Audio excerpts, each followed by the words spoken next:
Hello, my name is Mladen Vukomanovic, and today I will speak about risk management in the practice of IPMA and project management endeavors. May I first thank to Professor Roth for inviting me to this great event. I see it's a great roster of speakers. The schedule is really good.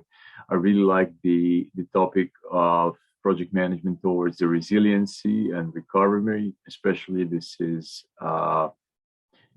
something which is contemporary. It is currently live, and we are going through Corona and COVID, and now inflation of prices. And I think this topic and the theme of this international conference is just right. Um, I also congratulate IPMA Philippines for setting up such a good agenda. I went through the themes and topics of the other speakers. It's really good. It's really nice, and I wish you all a wonderful event. Unfortunately, I couldn't have been here live, so therefore I've pre-recorded this presentation. And if you were to have any questions on the last slide, I will provide my contact details, so you can drop me an email or send me more questions, and we can talk about risk management. Uh, just a brief introduction of who I am. So currently, I'm working as a university professor. Uh, I am also a consultant in a construction industry, but also lately have been working for oil and gas quite much, and went through a couple of turnaround, that is reconstruction projects of oil and gas refineries. Usually I'm in construction, but also did some projects in IT and in pharmaceutical industries. I'm certified in project management as a professional, but also as a consultant, and currently obtained the position of Vice President of IPMA for Professional Development. So basically, I've been around with IPMA, and alongside my colleagues, have seen for for less than 20 years how IPMA really developed, and what are the current trends and movements in the project management arena. Before I head into the uh, risk management, maybe I should address just briefly, the definition of project success and how it evolved uh, with time, and basically uh, how it touches the very heart of risk management. So, traditional definition was that we need to complete the projects within the triple constraints of time, with cost and scope. But now this is changing. Of course, it's not changing in a way that we don't need to define cost, time, and scope and manage them, but we need to deliver the desired business value. We need to think of the end customer, clients, society, sustainability, and we need to understand the value proposition before heading into the project, right? So from the initial factors of project management 1.0, with basically minimal PM's involvement in approval process, defining the business case, justification for the organization internally, but also externally. Basically now it's mandatory to have project managers involved during the approval process of project initiation. Uh, of course, there are different types of projects: operational, strategic, technical. But basically, nowadays, all of the projects are perceived as at least some point strategical, and organizations trying to manage the performance of their projects by looking into how they fit with the strategy, and how they're fit to the portfolio. Of course, sponsor selection criteria are coming from the funding organization now involving the required business knowledge. So it's not just funding within the organization and cost management, it's also understanding the other financing options and business knowledge. It's therefore decentralized, it's evolving, it's flexible, and in some point of time, it is becoming basically bottom up initiatives from really competent project managers. At first, so this is just let me open my, yeah, my pen. So at first, this was the iron triangle. Of course, you've heard of, I'm sure, 1980s, cost, time, scope. And now we have competing constraints. So constraints are changing, they're evolving, they're influencing the business, and business is influencing the constraints. It goes both ways. Scope changes are continuous. Activity flows now. It's not just waterfall. Things are happening in parallel. We need to be more agile, and regardless of the industry. And basically, we need to be flexible as possible. So all these things I just explained about are basically increasing the uncertainty. They're increasing the entropy. They're basically increasing the risks in projects, right? So from the optional customer involvement, you now have a mandatory customer involvement. If you had a customer coming to, for example, a construction project, there's a high amount of risks of changing the scope during the project execution, and of course you need to mitigate these risks. You need to have made proper steps if these things were to happen. So there's a basically high level of trust now being asked from project managers, but unless you have a reliable and efficient project manager, then again you have a high level of risks. So life cycles are not just traditional life cycles anymore, from conception to definition to planning, definition, execution. Actually, now we have investment life cycles. We are thinking of product life cycles. We are thinking of project life cycles, whole life cycle costing, and the risks are basically needs to be shared amongst the stakeholders throughout all of the project phases. So therefore, if you look at the traditional previous iron triangle of 1980s, but also it was pretty much highly regarded in the 2000s, I'm sure. Now we got to step towards providing the value for our customer, regardless whether it's your organization or it's the end user or it's the client, external client. We need to think of the subjective criteria of satisfying the needs, therefore the quality, and we need to think of also the image and reputation of the customer investing in the project, right? So the scope, cost, and time still they stay at the very heart of managing projects. Of course, this is important, but value, quality, image is much more important. Now scale this down to Olympics Games.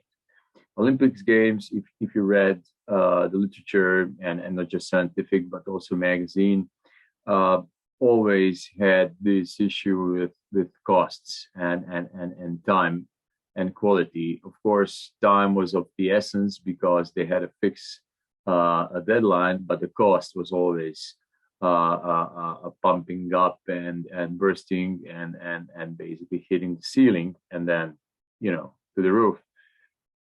But nowadays, cost is not that much important with Olympic Games. It's the value it brings to the society, to the country, to the cities where the infrastructure is being built. It's the value that brings to the country, to the nation.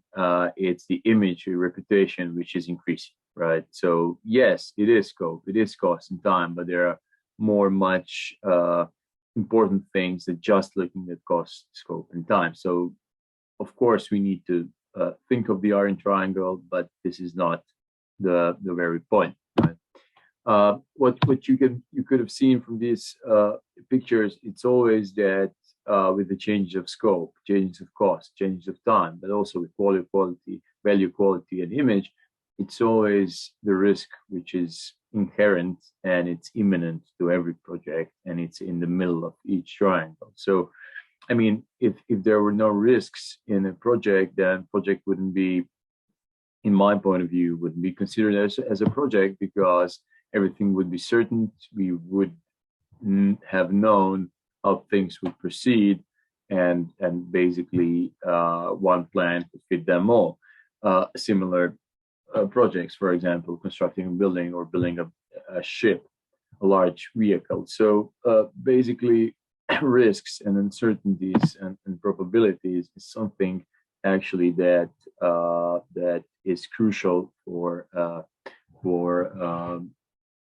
managing success of a project. So the long-term success of an organization relies on many things, from continually assessing and updating their offerings to optimizing their process. And it is as if this weren't enough of a challenge, right?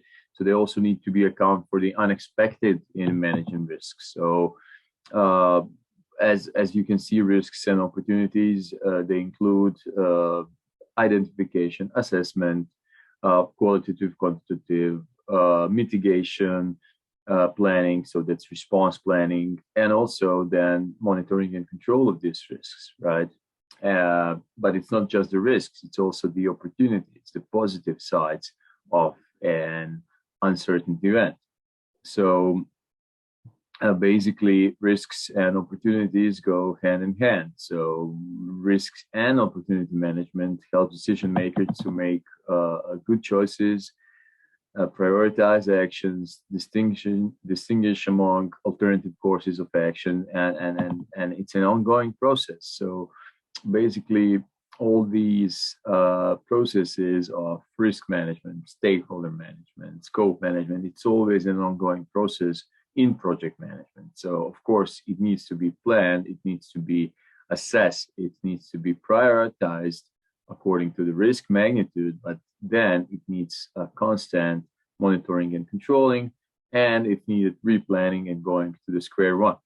So risk management is a true ongoing process throughout the life cycle of a project. Of course, it's also the opportunity, because more you risk, more you can profit, or the more you risk, the more you can lose. And there's always some hidden downsides, secondary residual risks, but also residual opportunities, right? So how we define the risks? So we have the upside risk and we have the downside risk. The upside risk is the possibility of making gains, right? Potential opportunities, even if we got into a riskier venture, but in the end, we can gain some future partnerships, future clients, unexpected incomes. But downside risks, the probability that loses or negative outcomes will occur, right? It can be a change in scope, there could be losses on the market, they can be a bad stakeholder management, there can be basically bad project management. So basically, risk reflects the chance that an actual event might be different than planned, right? And when you think of it, every weather forecast is uncertain, right? For the next weekend, it will rain, but then it gets sunny, or the other way. So it's the same goes with planning. Every process that you need to plan first in projects, it's basically it's on the direct influence of time and uncertainty, and this plan needs to be monitored and controlled and seen if it goes through. So the effect of an uncertainty that could have a negative impact or a positive impact to our project is how we define project risks, right? And this is how ICB defines project risks. So the key concepts are that usually when you look at how they calculate risk, it's always the likelihood and the consequence, right? And one thing is falling off a chute. So with a chute, with a parachute, which you can see in this picture, and it's an uncertain event. Is it a risk event for you if you were sitting in your sofa and drinking a soda? Maybe not. But if this was your brother, sister, mother, good friend, then might be a really risky event because there's a consequence, right? So there's always a likelihood, which is a probability from 0 to 1, and there's a consequence. Consequences are usually described in and quantified in money, right? In currency. And but it also can be time. It also can be satisfaction and communication. But it's really the most often way to quantify risks are in costs multiplied by probability. So it's a mixture of them both. Because if you had highly likely thing to happen with a really low consequence, then it's not a big risk, is it? Or if you have a really small likelihood that an risky event can happen with a high consequence, you're maybe ignoring that risk and you're not thinking about it. But this is why it's really important that you understand that risks are always a mixture of likelihood and consequence. The whole process of risk management planning goes as follows, right? So basically, first you start off by identifying risks, and maybe this is the hardest part, right? Because you need to rely on project risk registers, which are databases of the current but also past risks in similar projects. You need to understand what were the sources of risks, what was the trigger, how it was planned, how it was mitigated, were there any residual risks. All these things need to be written down in a risk register. Usually you take a central risk register, right, the company organizational risk register to basically start identifying risks. Beside the risk register, you talk to your peers, you have expert focus groups, and you basically use your own judgment and experience to identify risks. Usually it is said that maybe 3 to 4 risks should be enough to identify if they really were to make problems on the project, in comparison to identifying 100 risks, which will never happen, and you just have spent energy and time on managing risks, and nothing happened. Right? So it's always better to have 3, 4 risks than have a complete mathematics of a great number of risks. Once you have identified the risk, you then go to the assessment phase, right? Where you analyze, you calculate the magnitude, the equation we just saw on the last slide, and then you sort them out by their priorities, right?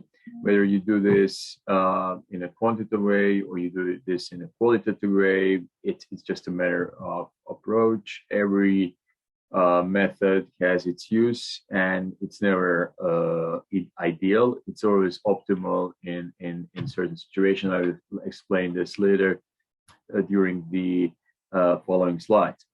After you have analyzed, you evaluate them by sorting them by magnitude and focusing on the major risks, and then you plan the response on basically how you will react if a risk really emerged, right? Up until now, basically, you were still in the planning mode. This is still the planning phase before the execution. Then you head into the execution of the project where you have things planned, and then you monitor and control. And basically, if risks emerge, then you look at the plan and mitigate the risks by engaging with activities which were planned. All of this is basically done through the project risk register, where you will see some samples on the following slide, where you basically use a register to identify, analyze, evaluate, plan the response, and then monitor everything, which then goes into the central risk register and then basically gets updated. So if a risk management framework is not set in an organization, then it's really hard to manage risk, because you're always starting over from square one. So usually we have six steps of risk management. So it's planning, it's identification, analysis, quantitative and qualitative, risk response planning, and then risk monitoring and control, and registering, which is not here. So basically, this is one step, whether you do it in qualitative or quantitative way, and there's also registering the risk in the risk register. So I will go briefly through each of these steps just to get you acquainted of what happens there.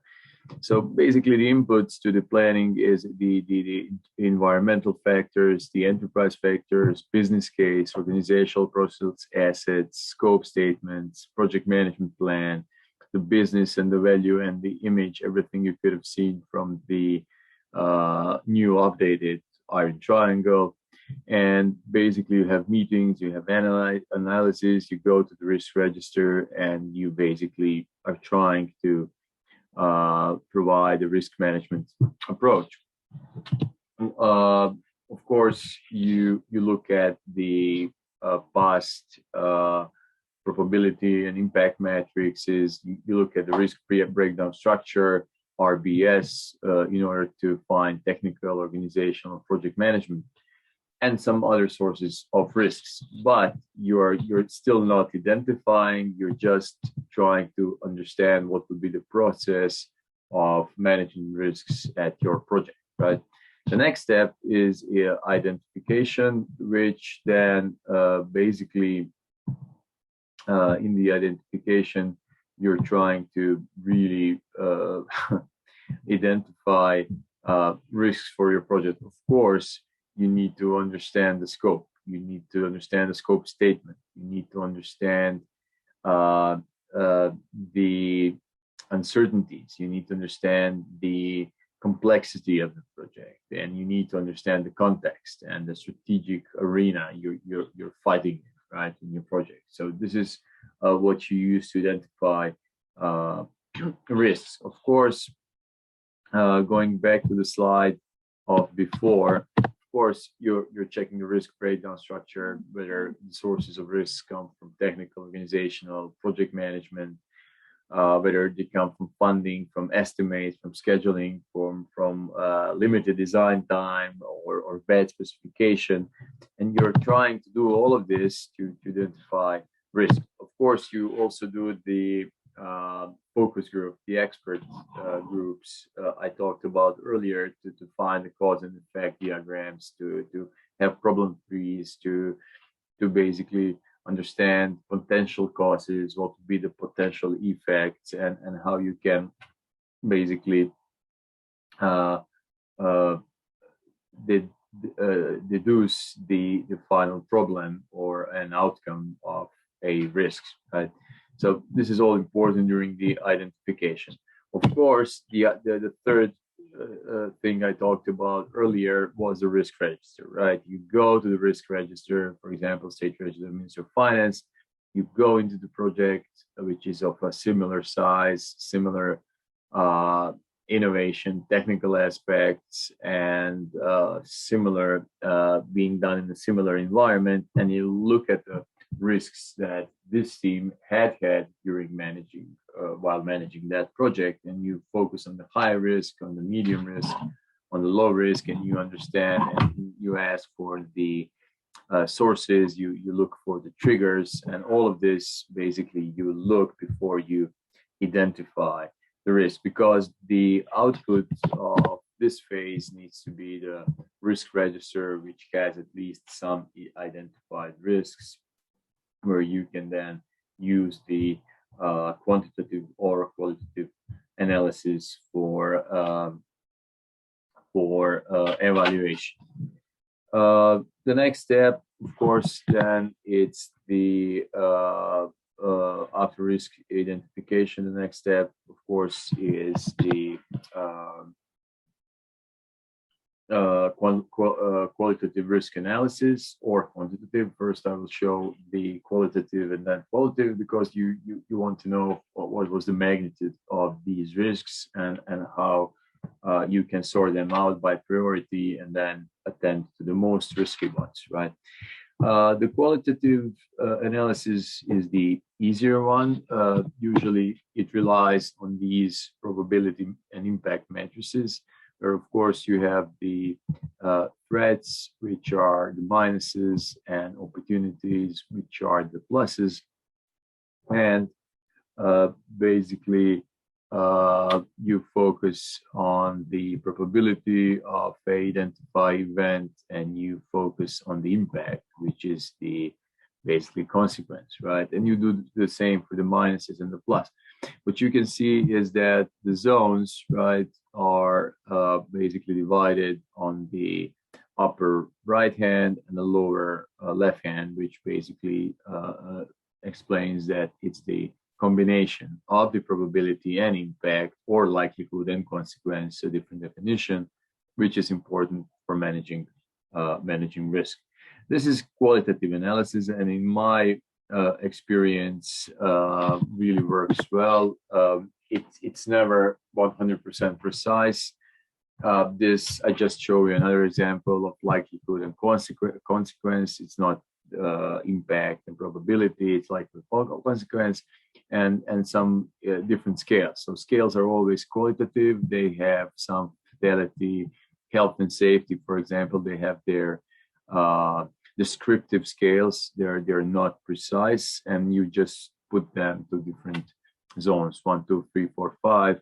In my experience, it's always good to have an even number, not odd number, even number of these categories, so you can only select, you cannot select the middle one, right?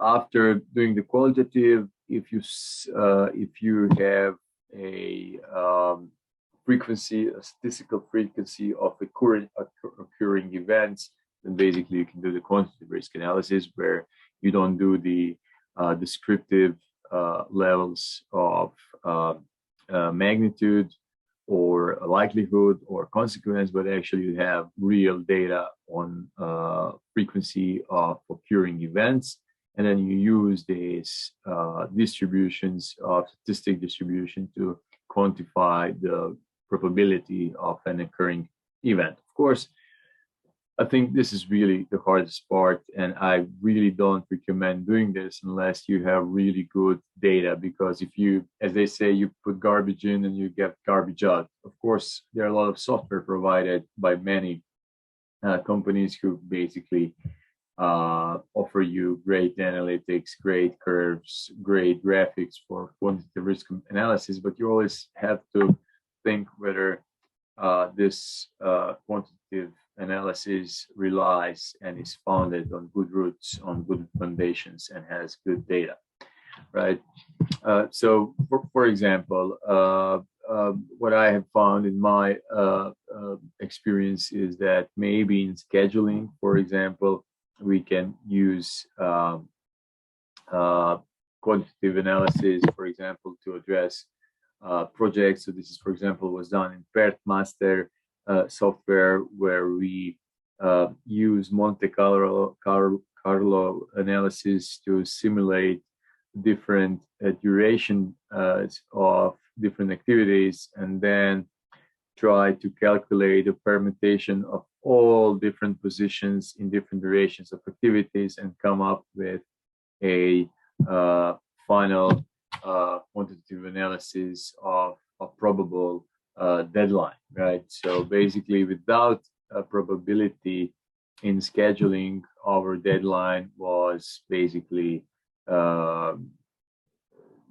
me check, 19%, 18% certain.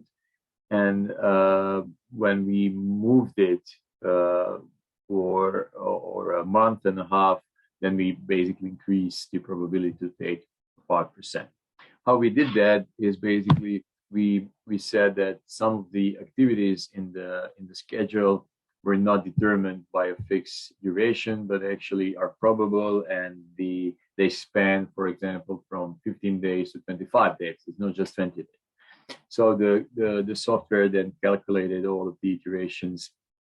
In this case, it was 1,000 iterations, and then provided a possible outcome of the final date, right? So basically, that was a Monte Carlo simulation. There also you can then basically sort activities on how much they are extending or saving time, and do tornado diagrams, and which is really cool. But then you need to be sure that the probability you put onto the activity instead of determined duration has solid ground, right?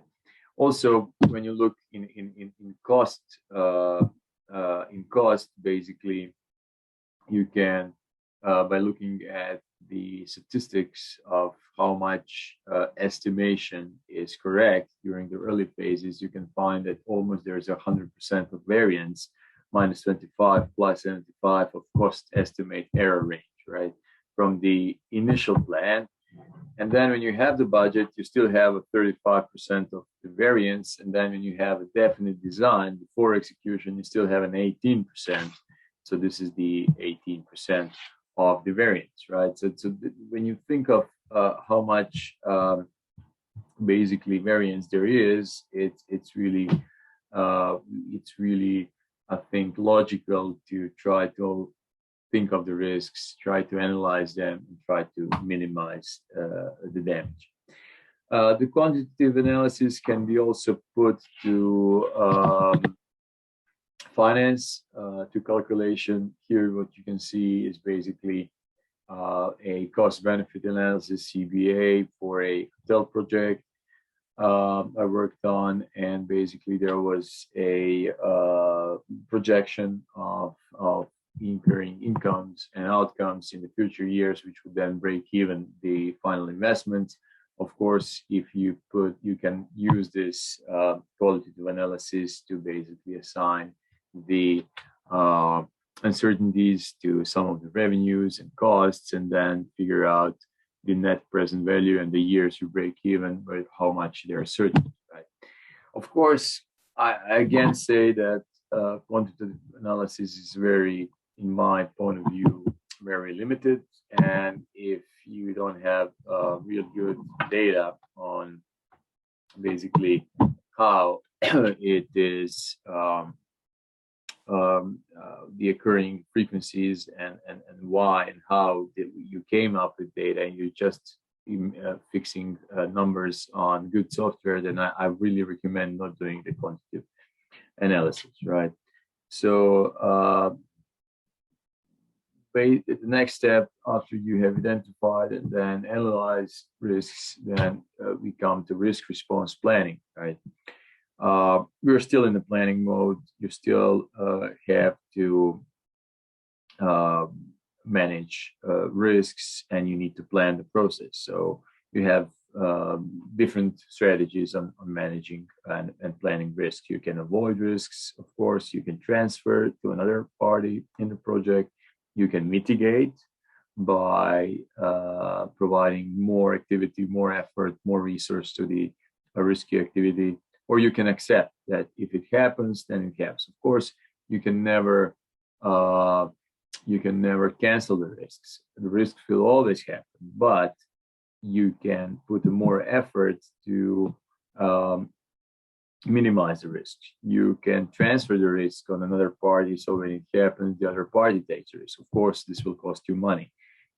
You can accept it, and if it happens, then you risk it, and then you basically need to have a threshold of how much risks are you accepting. Of course, for positive risks, there are also different strategies like exploiting, sharing, enhancing the positive risk, and accepting, right? It's also very important for the stakeholder management on how you exploit, share, enhance, or accept risks.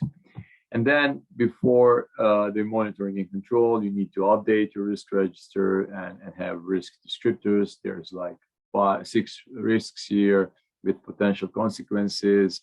with magnitude, and then safety controls as mitigation strategies, and then you go into the planning and the control phase as the basically last phase during the execution. So what I tried to say here is that all of this, what you could have seen, was done in the planning phase, not in the execution phase. And then when we go head into the execution, basically, then this needs to be have planned before, and then needs to be a guidebook for monitoring and control. In monitoring and control, basically, we do the risk audits, we do the reassessments, we do the reserve analysis, status meetings, and we are using the risk management plan, risk register, and approve changes basically to understand whether the risks have emerged and how we need to deal with them. If they emerge, we update the risk register, we update the changes register, and we recommend the corrective actions, or we just do the corrective actions, right? So basically, this is should be the easiest phase if all the other steps in your homework by this point of time has been done, right? But it was just a project I just talked about. There's also always a higher context. Remember the iron triangle, now it's value, now it's quality, image, and actually reputation, and it's not just the cost, time, and quality. And now basically there's also the enterprise risk management we need to think about. All of this I've just presented was just for the project, but organization with no strategic objectives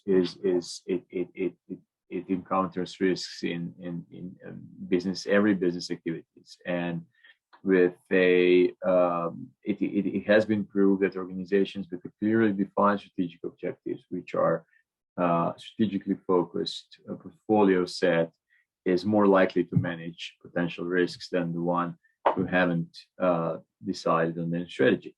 So potential risks which are occurring at the operation level, which in our case are project levels, is often attributed to managers that they didn't take any accountability, but it's on the enterprise and it's on the organization responsibility and accountability to manage risks holistically, right, for the core enterprise. And in the end of this presentation, I will just briefly scale this presentation down to the Terminal 5 Heathrow program that was an investment of over £4 billion and had 20,000 suppliers and 60 contractors on the first year. Okay. So basically, just imagine the mess, the entropy, the number of claims, the documentation they had to manage with. But this is a good case because this is one of the rare projects that really ended up on time, within budget, and without any significant quality issues, right? So basically, their success story was that they employed risk management and one of the strategies of how they manage projects. So basically, the construction phase was completed even 3 days before the deadline, which really showed that this risk management strategy was the key factor, right? So what they did is they decentralized the decision-making process and they shared risks. So one of the strategies we talked about was sharing risks and transferring risks to other parties. Of course, they said risk pooling with suppliers and with contractors. But of course, when you share risk, when you transfer risks, you also transfer the profit, right? And you also transfer the responsibility. So basically, there were 4 levels of how they did that, and these 4 levels are as followed. So they had British Airways, they have owner, operator, BAA, they have the define agreement, and then you had 60 suppliers and subcontractors, right? And basically, they did this in a PDCA cycles of transferring the risk and then checking them out and then acting if something happened and then replanning. And they did that for all of the 20,000 subcontractors and 60 suppliers. So basically, of course, this advantage of this approach was a complex program, limited ability to spot risks at the lowest level, right? The risks are easily visible. So basically, the communication and the information flow were one of the most crucial factors in having such a highly complex system, but also how you aggregate this to a global schedule, global plan. So for aggregating all of these risks and uncertainties to the global plan was that they didn't plan this through a classical critical path method. Actually, they use a critical chain where they put all of the buffer of all of the activities within the schedule at the very end, and all of the activities were actually planned and monitored and controlled as had to be executed in their early start. So basically, no reserve, no buffer. Every activity goes as critical, and then they were just monitoring the total buffer, which is left when all of the buffers were put to one. So basically, and then they look at the combination of project progress and buffer consumption. So basically, if you were there, you were in the yellow, so you still have 50% of the reserve and 60% of progress. But for example, if you were here, in this position, basically you consumed all of the buffer and you just progressed 40%. So basically, then they had their lamps and red bolts just lighting up, and then they had their alarms on, and then they went into the contractors, subcontractors, and manage risks, right? So basically, 1/3 of the global economy is handled through projects. When you understand that if you didn't measure it right, then you cannot understand the process. So risk management has proved to be one of the key success factors in managing projects. And every project is like throwing dice. And basically, when you start a project, you already thrown the dice, and then you need to manage the outcome. So basically, if you didn't plan this process right, if you don't have good foundations and basis for risk management, then and you're managing a highly risky or demanding projects, you're sure to go to a